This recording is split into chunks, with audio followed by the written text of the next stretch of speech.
Welcome to Telugu one. Jaganmohan రెడ్డికి respect తక్కువైందంట. Respect కావాలని చెప్పేసి ఆయన హైకోర్టు మెట్లెక్కారు. ఆంధ్రప్రదేశ్ శాసనసభలో తనకు ప్రతిపక్ష నేత హోదా ఇచ్చేలా అసెంబ్లీ కార్యదర్శి, స్పీకర్ కార్యదర్శిని ఆదేశించాలంటూ వైసీపీ శాసనసభాపక్ష నేత వైఎస్ జగన్ దాఖలు చేసిన వ్యాజ్యం విచారణ అర్హతపై కౌంటర్ వేయాలని శాసన వ్యవహారాలు, న్యాయశాఖ ముఖ్య కార్యదర్శిని హైకోర్టు ఆదేశించింది. ప్రతిపక్ష నేత హోదా కోసం స్పీకర్ను విజ్ఞప్తి చేసినట్లు జగన్ తరపున సీనియర్ న్యాయవాది చెబుతున్నందున దీనిపై వివరాలు సమర్పించాలంటూ అసెంబ్లీ, స్పీకర్ కార్యదర్శులకు నోటీసులు జారీ చేసింది కోర్టు. వ్యాజ్యం విచారణ అర్హతకు లోబడి ఈ ఉత్తర్వులు ఉంటాయని పేర్కొంది. మరోవైపు వ్యక్తిగత హోదాలో ప్రతివాదులుగా ఉన్న స్పీకర్ అయ్యన్నపాత్రుడు, శాసనసభ వ్యవహారాల మంత్రి పయ్యావుల కేశవ్కు నోటీసులు ఇచ్చేందుకు హైకోర్టు నిరాకరించింది. తదుపరి విచారణను 3 వారాలకు వాయిదా వేస్తూ న్యాయమూర్తి జస్టిస్ చీమలపాటి రవి మంగళవారం ఉత్తర్వులు ఇచ్చారు. అసెంబ్లీలో ప్రతిపక్ష నేత హోదా ఇచ్చేలా శాసనసభ కార్యదర్శి, స్పీకర్ కార్యదర్శిని ఆదేశించాలంటూ జగన్ దాఖలు చేసిన పిటిషన్పై మంగళవారం జరిగిన విచారణలో ఆయన తరపున న్యాయవాది ఎస్ శ్రీరామ్ వాదనలు వినిపించారు. ప్రతిపక్ష నేత హోదా పొందేందుకు పిటిషనర్ అర్హుడని చెప్పగా న్యాయమూర్తి స్పందిస్తూ ఈ దశలో మధ్యంతర ఉత్తర్వులు ఇవ్వాల్సిన అవసరం లేనందున వ్యాజ్యంపై లోతైన విచారణ జరపాల్సి ఉందన్నారు. ప్రతివాదులు కౌంటర్ వేయాలని ఆదేశిస్తామన్నారు. శాసన వ్యవహారాలు, న్యాయశాఖ ముఖ్య కార్యదర్శి తరపున అడ్వకేట్ జనరల్ దమ్మాలపాటి శ్రీనివాస్ స్పందిస్తూ అసలు ఈ వ్యాజ్యానికి విచారణ అర్హతే లేదు, కౌంటర్ వేసేందుకు మాకు సమయం ఇవ్వండి. వ్యాజ్యం లోతుల్లోకి వెళ్లే ముందు విచారణ అర్హతను తేల్చాలన్నారు. స్పీకర్ అయ్యన్నపాత్రుడు, మంత్రి కేశవ్ వ్యక్తిగత హోదాలో ప్రతివాదులుగా చేర్చడం అభ్యంతరకరమని ఆయన వాదించారు.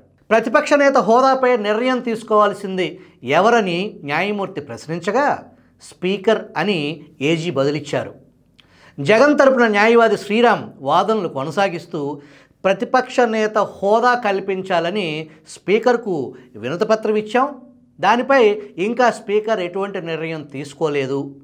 స్పీకర్కు న్యాయస్థానం నోటీస్ ఇవ్వటంపై ఎలాంటి నిషేధం లేదు.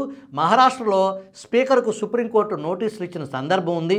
ఈ కేసులోనూ స్పీకర్ కార్యదర్శికి నోటీస్ ఇచ్చి మా విజ్ఞప్తిపై ఏ నిర్ణయం తీసుకున్నారో స్పష్టత కోరాలని పేర్కొన్నారు. ఇరువైపులా వాదనలు విన్న న్యాయమూర్తి స్పీకర్ జగన్కు విజ్ఞప్తి చేసినట్లు చెబుతున్నా ఏ నిర్ణయం తీసుకున్నారో చూద్దామన్నారు. అసెంబ్లీ కార్యదర్శి, స్పీకర్ కార్యదర్శికి నోటీసులు జారీ చేశారు. అయితే ఈ వ్యవహారంలో న్యాయ నిపుణులు ఆశ్చర్యపోతున్నారు. న్యాయ వ్యవస్థ తన పరిధి దాటి శాసన వ్యవస్థలోకి ఎలా చొచ్చుకురాగలుగుతుంది అనేది ప్రశ్న. అసెంబ్లీకి అధిపతి స్పీకర్. శాసన వ్యవస్థ అనేది ఒక ఇండిపెండెంట్ వ్యవస్థ. కొన్ని ప్రత్యేక సందర్భాల్లో జ్యుడిషియరీ శాసన వ్యవస్థ నిర్ణయాలను తప్పుపడుతుంది. అది ఎప్పుడు? ప్రాథమిక హక్కులకు భంగం కలిగింది అని కోర్టు భావించినప్పుడు. ఇక్కడ ఆ ప్రశ్న ఉత్పన్నం కాలేదు. జగన్ పిటిషన్కు అసలు విచారణ అర్హతే లేదు అనేది ఏజీ దమ్మాలపాటి వాదన.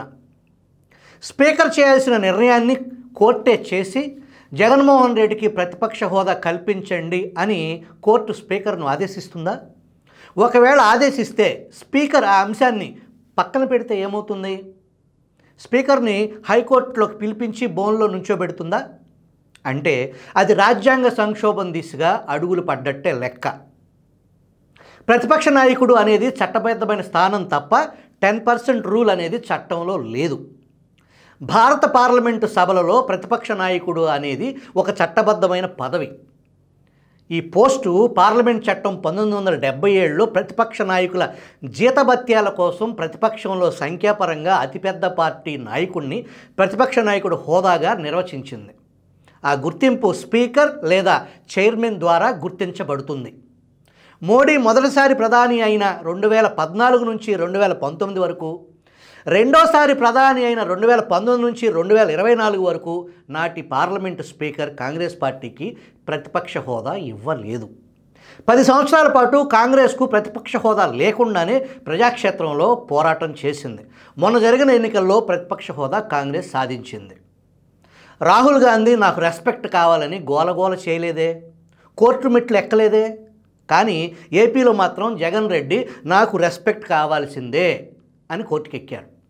ప్రజలే ఈవెన్ రెస్పెక్ట్ కోసం కోర్టు ద్వారా రెస్పెక్ట్ కోరుకుంటున్నారు. రెస్పెక్ట్ అనేది కొనుక్కుంటేనో కోరుకుంటేనో వచ్చేది కాదు, అది ఎదుటివారు ఇచ్చేది అనే సూక్ష్మం జగన్మోహన్ రెడ్డి గ్రహించలేకపోవటం విషాదం.